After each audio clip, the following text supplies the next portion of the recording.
السلام علیکم ورحمۃ اللہ وبرکاتہ۔ آج کی اس ویڈیو میں بات کریں گے اپنے آپ کو سویا ہوا دیکھنا، کسی تخت یا بستر پر سویا ہوا دیکھنا، مردوں کے درمیان سویا ہوا دیکھنا۔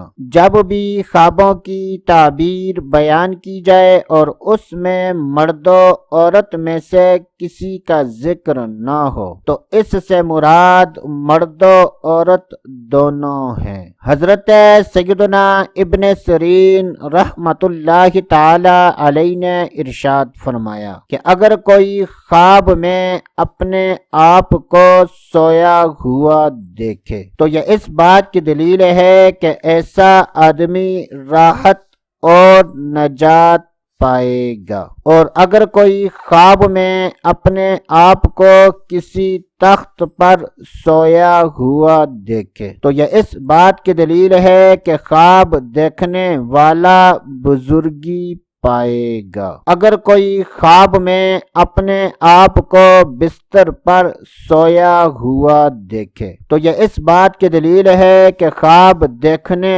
والا لوگوں کی نظر میں حقیر اور ذلیل ہوگا۔ حضرت سیدنا جابر مغربی رحمت اللہ تعالی علیہ نے ارشاد فرمایا کہ اگر کوئی خواب میں اپنے آپ کو مردوں کے درمیان سویا ہوا دیکھے تو یہ اس بات کی دلیل ہے کہ خواب دیکھنے والا شہرت اور بزرگی پائے گا۔ اللہ عز و جل سے دعا ہے کہ اللہ عز و جل ہمیں اچھے خواب دیکھنے، برے خوابوں سے بچنے کی توفیق عطا فرمائے۔ تو دوستو ابھی کے لیے اتنا ہی، اگلی ویڈیو تک اجازت، اللہ حافظ۔